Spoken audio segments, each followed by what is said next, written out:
Y oye, Dumas, pues bueno, ayer participaste en este conversatorio que se hizo en el Congreso del Estado. A mí me pareció genial que estuvieran las víctimas, familiares de víctimas y abogados de un lado y los funcionarios del otro, ¿no? Del otro, y se cayó el letrero y quedó de cabeza, ¿no? Sí. Decía autoridades con el letrero de cabeza. Exacto. Y yo dije, literal. Hey. No, mira, este conversatorio que propicia la diputada Michelle Sánchez, que me parece que fue muy atinado, en conversaciones previas le decía, oye, diputada, yo creo que sería bueno que las víctimas fueran escuchadas por las autoridades. Y ella organizó este evento y creo que tuvo bastante impacto. Me hubiera gustado que hubiera más diputados, ¿no? Sí. La verdad es que fueron unos diputados, se tomaron la foto y se fueron. Se quedó pues nada más la diputada anfitriona. Pues se cambiaban de silla, ¿no? Se iban y regresaron. Y Molina, ¿no? Molina al final le reconocí que se ha aguantado ahí estar las casi 3 horas que duró el conversatorio. Pero fíjate, lo importante y yo lo que quería resaltar de este asunto era que se les diera voz directamente a las víctimas. Hubo casos ahí desgarradores. Y por falta de tiempo, te he puesto que hay muchísimos más, pero incluso se abrió porque hubo una sala virtual, ¿no? Donde el que quisiera se apuntó y pudo abrirse. Escuchamos casos de Tijuana. Sí. Otra reiteración de un caso muy parecido al de Alina, de otra mujer que había sido agredida por un policía y de la cual había sido desestimada su denuncia.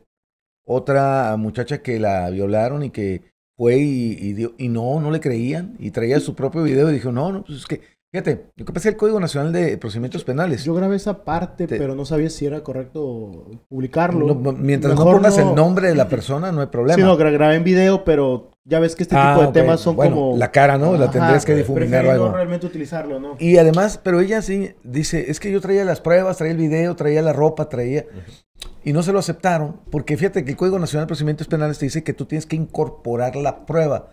Y hay un método, pues, para incorporar prueba. Y entonces, pero no le dieron la oportunidad, porque jamás escuché que le dijeron, oiga, usted tiene derecho a un asesor jurídico gratuito. Dijo ella, hasta que pude pagar un abogado que me dijo cómo hacerlo. Pero es obligación de la fiscalía decirle, tiene usted derecho, así como cuando te detienen, tienes derecho a una defensa y si no puedes pagarlo, el Estado te proporcionará uno. También el asesor jurídico es gratuito. Está previsto en la Constitución y en el propio Código Nacional de Procedimientos Penales. Y no le avisaron. La verdad es que ni hay tampoco, ¿no? Son como 4, creo. Son mira, muy pocos. es la misma Defensoría de Oficio maneja a los asesores jurídicos y a los defensores públicos. Claro. Pero no le dieron aviso. Debieron haberle... Por lo menos debe quedar constancia de que el Ministerio Público le dio aviso y que le informó. Mira, a todas las personas que presentan una denuncia, les dan una hoja a firmar que se llama lectura, que le dan su declaración de derechos. Sí. Y todos la firman y nadie la lee. Y no se dan cuenta que ahí viene lo que viene en el artículo 109 del Código Nacional de Procedimientos Penales.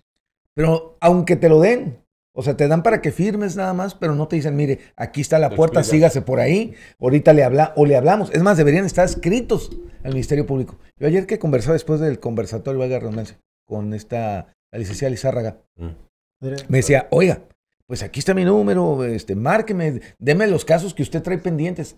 Y mira, se lo agradezco, pero no se trata de eso. Sí, no. Imagínate que, pues entonces sería porque yo fui y lo denuncié, pero ¿y qué pasa con todo el resto de carpetas que están inamovibles? O con las mujeres que no tienen abogado. O con las que no tienen abogado. Que es lo que mejor se debe atender, pues. Sí, yo iniciaba ayer diciendo, pues la verdad es que no me da gusto estar aquí. Sí, es más, no quisiera estar aquí, les dije, porque...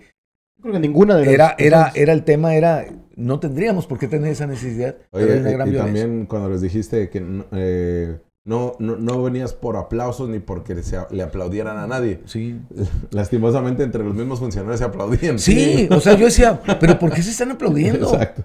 Hubo uno muy obvio que fue una sola chica que empezó a aplaudir y que nadie, todos la voltearon a ver. Oye, es que nombraron, y con todo respeto a mi amigo Tenorio Andújar, sí. O sea, lo presentan y le aplauden. Y digo, bueno, él es el de la consultoría, ¿por qué?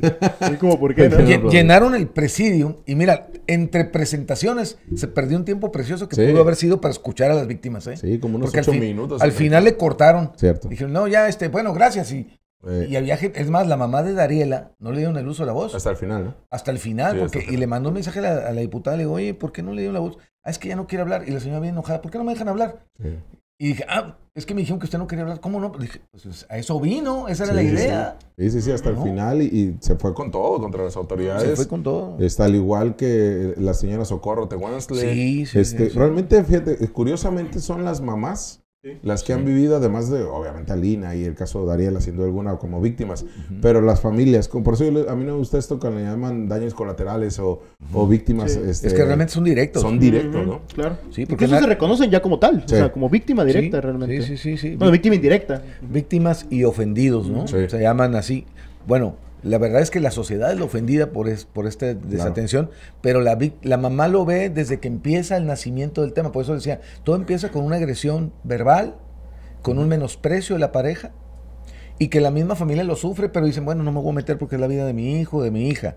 Pero después va avanzando, va escalando al grado de que afecta a los nietos, a los hijos, en el caso de que los haya, ¿no? Oye, Dumas, ya hablábamos de la ley Alina, que fue de lo que más se habló, pero en torno a que los jueces, los juzgadores, incluso hasta la misma fiscalía pudieran tener todos estos elementos de violencia que vivió la víctima para un tema de legítima defensa, ¿no? Sí. Para que se entendiera y para que lo analizaran los propios jueces. El tema de la ley Dariela, tú que has estado cerca con la familia como abogado, ¿en qué sentido iría? El tema de la ley Dariela es para obligar a la autoridad a tener una constante capacitación sobre el tema de juzgar con perspectiva de género, que entiendan la gravedad de la situación. La idea es que se sensibilice al funcionario público y en todo caso, pero lo decía alguien muy bien, pero tampoco hay una sanción para el que no lo haga. Exacto. O sea, me parece que la ley queda mocha porque entonces pues queda a la buena de Dios, dirían, ¿no? O sea, bueno, te capacitas, pero ¿cómo puedes capacitarte? ¿Quién te va a certificar que eres una persona sensible ante los hechos? A mí me parece, y por eso decía, si tampoco le dotas de presupuesto, porque lo va a quedar en la ley, ¿quién lo va a manejar? ¿El Instituto de la Mujer? ¿La propia Fiscalía? ¿Quién va a manejar y cómo? Estamos llenos de letras muertas, ¿no? No, y les dije, a ver, si se da presupuesto tiene que ser etiquetado, porque si tú dices, vamos a incrementar el presupuesto de la Fiscalía, se va para encuadernar libros o otra cosa, ¿no? Exacto. Pero no se aprovecha. Entonces, el tema era ese de la ley Dariela. Y el otro tema que se me tocó, el de Reina Michelle.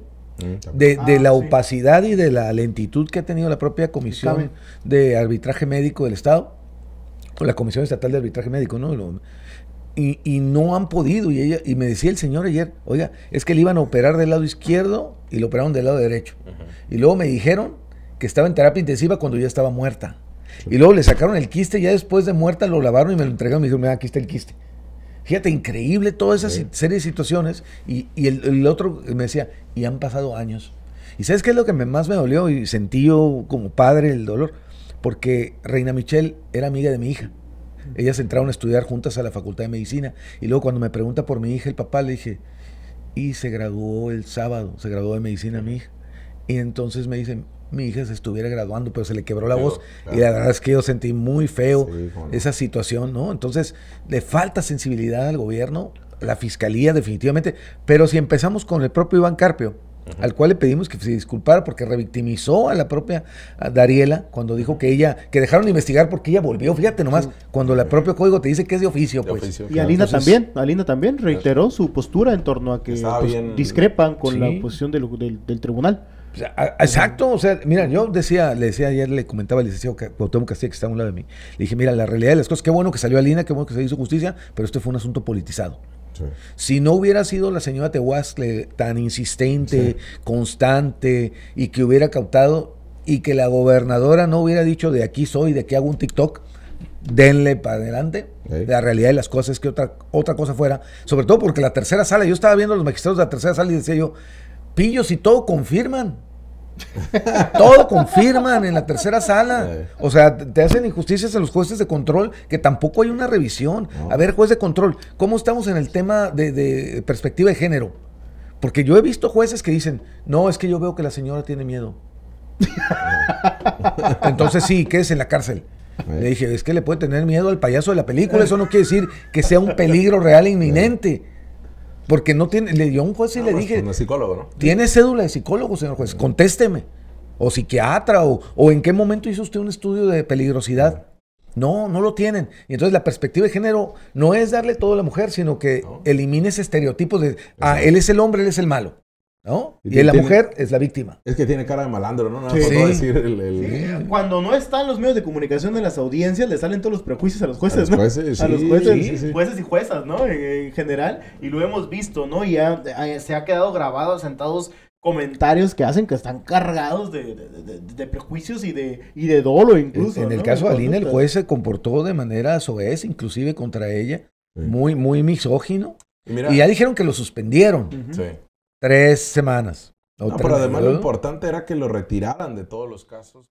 Entre ellos está, nos decía Gabriela Martínez, compañero periodista de Revolución Púrpura y del Universal, que está el caso de estas mujeres que están señalando a los médicos estéticos. Ok. ¿No? Entonces, ese caso lo tendrían que retirar al propio juez de Daniel Aguilar Patiño. Oye, y el caso de Reina Michelle, qué bueno que lo comentas. Rogelio, sí es cierto, y me tocó estar ahí cuando estaban conversando de este tema y que se iba a buscar cómo trabajar.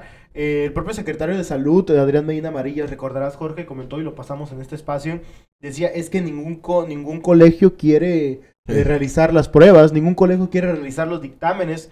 Entonces lo mandamos al CAME, pero el CAME lo que hace es turnarlo a los colegios correspondientes y todos se desentienden. Protección entre médicos. Protección entre médicos. Que la propia universidad, porque él era maestro de la Facultad de Medicina. Exactamente, ¿no? Entonces proponía el propio secretario, pero no lo ha plasmado en recurso. Vamos a pagar un dictamen como tal. O sea, si los colegios no lo quieren hacer, que los médicos especialistas o un médico en específico lo haga, a ver si esto termina siendo incentivo. Pero aquí también tiene que entrar un cambio de cultura o de ética, ¿no? De empezar a identificar que las malas prácticas tienen que erradicarse y que les perjudican a todo el sector médico, no solamente al galeno que está siendo señalado, ¿no? Y además, la señora Socorro Tehuanzla aquí nos comentó en Ciudad Capital, el día que vino y que entrevistamos a Lina, que ella no entendía por qué había autoridades que les tenías que hablar hasta con groserías para que te hicieran caso, ¿no? O sea, no entiendo por qué hay gente, dice, funcionarios de la Fiscalía y de la Policía Municipal que yo tenía que decirles de groserías porque era la única manera que me volteaban a ver. Sí, y nomás a verla. A verla. No resolverla. Esa es la perspectiva de género. Sí, exacto. Que actúan con miedo, pues. Sí, pero fíjate que los jueces, debería haber jueces especializados en este tipo de materias, ¿no? Para que no sea cualquier juez, porque, a ver, ¿qué evaluación le haces tú para que el juez no sea un prejuicioso? O un machista o un misógino. Ese es el principal, porque puede haber la capacitación. El problema es que cómo les quitas los prejuicios. Sí. A ver, ¿cómo evalúas? Una evaluación psicológica a los jueces. Sí, por supuesto. Pues para eso tendría que estar también el C3, por ejemplo, ¿no? Revisar también ese tipo de situaciones. Te hablamos de frente. Entérate de lo que sucede en el epicentro informativo con nuestro análisis de capital importancia.